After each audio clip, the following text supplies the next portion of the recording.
자기가 태어나야 할 것은 즐겁다 하는데 지옥에 가고 짐승이 되는 게 즐겁다 하는 사람이 있을 것 같아요? 자기가 욕심내는 게 뭐예요? 욕심내는 게 우리 탐욕심이 뭐예요? 내가 짐승이 되고 짐승 같은 짓을 해.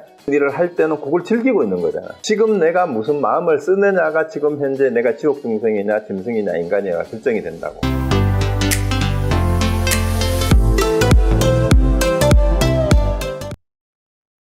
그래서 이제 지난주 마지막에 살불살조라는 얘기를 하는 게 무심의 경계에 있는 사람, 무심의 마음으로 살불살조를 얘기하는 사람은 성인과 범부를 상대적으로 보는 사람들에게 성인을, 부처를 얘기를 하게 되면 그 중생을 얘기를 해야 되잖아.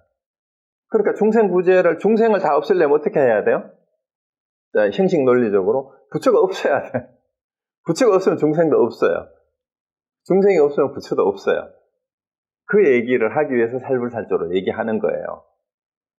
경계가 없는 자리에서 살불살조를 얘기하는 거죠.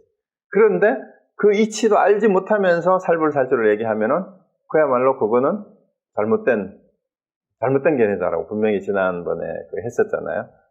그래서 요거를 대조를 해서 이렇게 얘기를 드는 겁니다. 그래서 마음은 이 평상이 아닌 경계를 따라 생기고 또 평상이 아닌 경계를 따라 사라진다. 그래서 마음은 평상이란 말은 어떤 마음이에요? 마음이 모두 편안하게, 아까 평회하다, 담연하다, 그런 상태가 아닌 상황에서 이게 좋다, 나쁘다, 옳다, 그러다라고 하는 게 평상이 아닌 경계예요.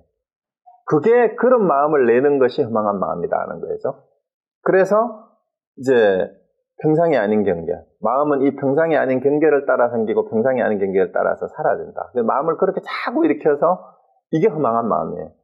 평상이 아닌 경계의 마음이란 앞에 평상의 참마음에 대비되는 것이기 때문에 평상이 아닌 허망한 마음이라 한다. 이거는 방편상 물론 허망한 마음과 참마음, 진심과 망심을 구분하는 것도 또한 분별일 수도 있어요. 그렇지만 여기서는 어쩔 수 없이 비교해서 말을 하자고 하니까 방편으로 그렇게 말할 수밖에 없다라고 말하는 거예요. 그래서 참마음은 본래 갖춰져 있어서 그래서 이름 붙일 수도 없어요. 이름 붙일 수가 없기 때문에 우리 앞부분에서 2장에서 그 얘기에 참마음의 다른 이름 해가 여러 가지 다른 의미로 붙이는 게 방편상 할 수 없이 그렇단 말이에요. 그 참마음은 본래 갖춰져 있어서 평상이 아닌 경계를 따라 각가지 차별을 일으키지 않기 때문에 평상의 참마음이라 하는 것이다. 그래서 허망한 마음과 참마음을 이렇게 이제 비교해서 설명을 하기 위해서 이렇게 하는 거다라는 얘기입니다. 그 다음에 그러면 참마음은 평상하여 모든 다른 원인이 없다면 어찌하여 부처님은 인가와 선악의 응보로서 이게 끊임없이 이 질문이 떠나지 않는 거예요. 유무가 없고 인가가 없다는데 왜 부처님이 불경에 보면 분명히 이제 선업, 선과 악업, 악과라는 얘기, 인과를 설하는 부분이 되게 많이 나오잖아요. 그죠? 그리고 본문 중에도 얘기를 많이 한단 스님들이. 그래서 좋은 업을 지어야 된다. 이 얘기를 계속 하는 이유가 뭡니까 도대체가? 왜 선악과 인과 응보를, 이제 부처님은 왜 말씀하셨냐? 이 말이에요. 참마음에 그런 게 없다면, 다른 인가가 원래 없다면 부처님 없구마로 하는 거고 왜 했는데? 이 말입니다. 그래서 이게 사실은 대부분의 보통 이 불교에 관심 있는 분들이 이 질문이 사실은 마음속에서 떠나지 않아요. 자, 그래서 이제 이 저자가, 진심의식 저자가 이 부분을 분명히 이제 질문으로 제기를 하고 다시 설명을 해주는 겁니다. 자, 답이 뭐예요? 허망한 마음이 온갖 경계를 쫓으면서 온갖 경계를 알지 못하여 이게 경계를 제대로 파악하지 못하고 대상을 자꾸 집착을 한다 이 말이에요. 치사 선택을 하고 마침내 온갖 마음을 일으킨다. 그 치사 선택하는 마음이 온갖 마음이고 분별하는 마음이에요. 그래서 부처님은 온갖 인가의 법을 설하여 온갖 허망한 마음을 다스려 조복시키려고 인가를 세워야 하셨던 거죠. 이 이유를 얘기하는 거예요. 그래서 허망한 마음, 즉 중생들이 경계를 따라다니는 게 이 중생 대부분의 사람들이잖아요. 그러니까 이 사람들의 허망한 마음을 작동하는 삶의 모습이 어떤가를 일러주기 위해서 얘기를 한 거예요. 바로 여러 중생들이 온갖 분별심을 내면서 괴로워하고 있는데 그 괴로워하는 여러분의 삶이 바로 이렇게 인과와 경계를 쫓으면서 허망한 마음 때문에 그렇다라고 얘기하는 중생의 삶의 모습을 설명하기 위해서. 그래서 이걸 알려줘서 그 마음을 조복시키려고. 그게 결국 허망한 마음 때문이다라는 것을 일깨워주기 위해서 인과를 자, 그렇게 하면은 분명히 이러한 인과응보가 있다라고 인과를 세웠던 것이다. 자, 그래서 만일 참마음이라면 온갖 경계를 쫓지 않으므로 온갖 마음을 일으키지 않을 것이고 부처님도 갖가지 법을 설하지 않았을 것이니 무슨 인과가 있겠는가. 자, 여기에서 뭐가 나와요? 그러면은 사람들이 허망한 마음이 없고 전부 참마음이면 부처가 필요가 없죠. 부처가 세상에 날 이유도 없어요. 그렇잖아요. 그래서 이걸 역설적으로 표현한 게 살불살조다라는 얘기예요. 그래서 무슨 인과가 있겠는가. 그러니까 우리가 이 말을 역설적으로 표현했다는 말은 자꾸 깨달음이다, 참마음이다, 불성이다 말을 하니까 우리는 자꾸 뭘 생각해요? 참마음을 모르는 마음, 허망한 마음을 자꾸 생각하게 되고 부처럼 말하니까 중생을 자꾸 생각하게 되니까 이제 허망한 마음과 중생을 없애려면은 진심과 부처를 없애야 돼. 그런 말을 하지 말아야 된다. 라는 말을 역설적으로 하는 겁니다. 그 인과가 본래 없는데 그래 왜 인과를 설하는 이유가 이제 여기서 분명하게 이제 나왔습니다.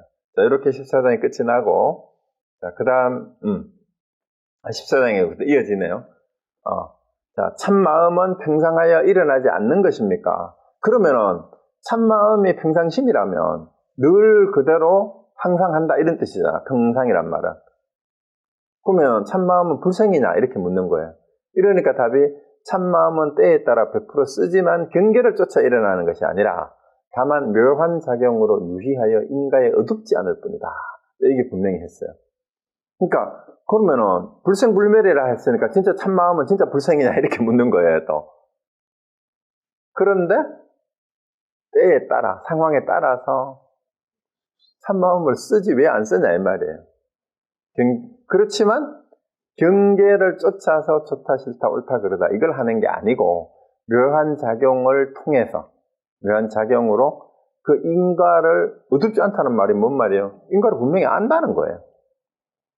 중생들이 참마음을 쓰지 않을 때 생기는 인과응보를 분명히 아는 그것이 바로 참마음이라는 거예요. 그러니까 참마음은 그걸 정확하게 알아서 쓰지만 그 인과응보에 딸려가는 마음이 아니다 이 말입니다.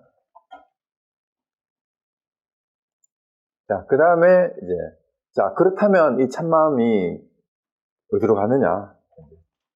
소왕이에요. 참마음이 가는 바. 자, 참마음을 통달치 못한 사람은 참마음을 모르기 때문에 선악을 짓습니다.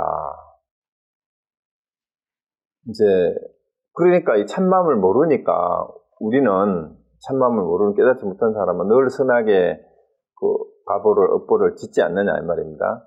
그 선한 인을 짓기 때문에, 선한 원인이죠. 선한 인을 짓기 때문에 좋은 세계에 나고, 악한 인을 짓기 때문에 나쁜 세계에 들어가는데, 업에 따라 생을 받는 이치는 의심하지 않습니다. 이제 알겠다, 이 말이에요. 그럼 중생들이 왜 이제 선악의 인과응보를 받는지. 그런데 참마음을 통달한 사람은 그렇다면, 이 말입니다. 이제, 허망한 생각이 모두 없어지고, 참마음에 개합하여 선악의 인이 없다면, 일신의 영은 여기서 자꾸 죽은 육신이 죽은 뒤에 어느 곳에 탑니까? 이게 또 초기불교에서부터 누구예요? 마든가 푸타가 부처님한테 질문했던 거가 그 똑같은 질문이죠. 그러면 영혼이 지바가 영이 바로 지바예요. 지바나 뿌드갈라 같이 그 금강경의 사상에서 자꾸 인상, 아상, 인상, 중생상, 수자상 이게 뭔가 있어야 이 윤회를 한다라는 얘기에 대해서 윤회를 벗어나는 게 어떤 건지 이해를 못하니까 자꾸 윤회 주체가 뭐냐고 되묻는 거하고 똑같은 거예요, 사실은. 그렇다면은 참마음을 깨달은 사람은 죽어서 어디로 가느냐 이 말이죠. 깨달은 사람의 영은 육신이 죽으면은 어디로 가서 어디에 이탁하냐. 그러니까 이제 깨닫지 못한 사람은 어디로 가요? 아주 나쁜 짓을 하는 나쁜 놈은 지옥 가고 짐승 같은 짓을 했으면은 짐승의 몸을 이탁하고 그나마 자기 반성력과 성찰이 있어서 반성을 했던 사람은 인간으로 다시 태어나니까 인간의 몸에 의탁하고 이제 이런 얘기예요. 그 다음에 이제 큰 복덕을 지은 사람은 좋은 일을 선행을 많이 한 사람은 하늘 이제 존재로 태어난다. 거기에 이탁한다 이 말인데, 그럼 깨달은 사람은 어디로 가죠? 깨달은 사람은? 참마음에 통달한 사람은? 어떤 몸을 받아요, 죽어서? 어디로 갈 것 같습니까, 여러분? 여러분 어디로 가고 싶어요? 극락? 깨달은 사람의 몸은, 이제 영은, 육신이 죽은 뒤에 영은 어디로 갈까요? 그 얘기입니다. 자, 그 다음 봅시다. 자, 의탁할 곳이 답이에요. 의탁할 곳이 있는 것. 그 의탁할 곳이 이제 오치나 육치 중에 어디에 의탁하느냐 이 말입니다. 지옥, 악의, 축생, 인간, 수라나 이제 천상 중에 근데 이 질문을 하는 의도가 뭐냐고 묻는 거예요. 의탁할 곳이 있는 것이 의탁할 곳이 없는 것보다 나으리라고 여기지도 말고, 또 의탁할 곳이 없다는 말로서 인간이 갈 곳 없는 방랑자와 같다고 여기지도 말고, 귀신무리에서 의지할 데 없는 무주고혼 같다고도 여기지 말라. 귀신이 되면은 이제 그 오도로 어디로 갈지 제대로 정확하게 판결을 못 받아가지고 떠도는 귀신이 이제 중음신이라고 그러잖아요, 불교에서는. 그리고 특별히 이렇게 여기지 말라 했어요. 자, 의탁할 곳이 꼭 있어야 되느냐 이 말이에요. 네가 질문하는 것은, 특별히 이렇게 묻는 것은 의탁할 곳이 있기를 구하는 것인가? 뭔가 참마음을 깨달은 사람도 의탁할 곳이 있어야 된다는 그것 뜻 아니냐, 이렇게 질문하는 거예요. 그러니까 질문하는 사람이 그렇죠 라고 얘기하는 거예요. 그렇습니다. 그 참마음을 깨달았지만 육신을 버리고 나면 어딘가 의탁할 때가 있어야 될 거 아니냐. 그 어디로 가냐 이 말이에요. 그러니까 이제 그 다음 답입니다. 자, 성품을 통달하면 그렇지 않다. 일체 중생들은 깨달음 성품이 여기 각성이에요, 한자로. 깨달음의 성품을 모르기 때문에 허망한 정과 사랑하는 생각으로 업을 짓고 인을 삼아 여섯 세계의 육도 마찬가지예요. 여섯 세계에 태어나서 선과 악의 가보를 받는다. 그러니까 중생들은 이 깨달음의 성품이 뭔지 모르기 때문에 끊임없이 선악의 인과응보의 결과로서 육도 중에 어디 다시 태어난다 이 말입니다. 가령 천상의 업으로 인을 삼으면 다만 천상의 가보만 받아 제가 합당히 태어날 곳을 제외하고는 다른 곳에서는 수용되지 못한다. 그러니까 그 결과에 따라서 천상에 갈 사람 천상, 인간으로 태어나서 인간, 지옥 갈 사람 지옥, 축생으로 갈 사람 축생으로 간다 이 말이에요. 악의로 갈 사람 악의로 가고. 그래서 다른 세계도 다 그와 같아서 그 업을 따르기 때문에 자기가 태어나야 할 곳은 즐겁다 하고 태어나지 않을 곳은 즐겁지 않다고 하며, 그러니까 자기가 여기서 이 얘기 되게 재밌지 않아요? 자기가 태어나야 할 곳은 즐겁다 하는데 지옥에 가고 짐승이 되는 게 즐겁다 할 사람이 있을 것 같아요? 안 될 것 같아요. 여러분은 우리가 인간이니까 나는 죽어서 지옥이나 악이나 축생은 되지 말아야지 하는데 안 그래요. 자기가 욕심내는 게 뭐예요? 욕심내는 게. 우리 탐욕심이 뭐예요? 아니면 사람을 죽이고 싶은 게 지금 내 마음이면, 내가 미워하는 놈이 있어. 저거 그냥 확 했을 때 그게 뭐 하는 거예요? 그거 즐기는 거예요. 그거 즐기는 거. 그래요, 안 그래요? 내가 저 놈을 죽이고 싶다. 그렇죠? 죽이고 싶은 그 마음을 즐기는 거라니까. 내가 짐승이 되고 짐승 같은 짓을 해. 본능적인 충동 때문에 무슨 일을 할 때는 그걸 즐기고 있는 거잖아.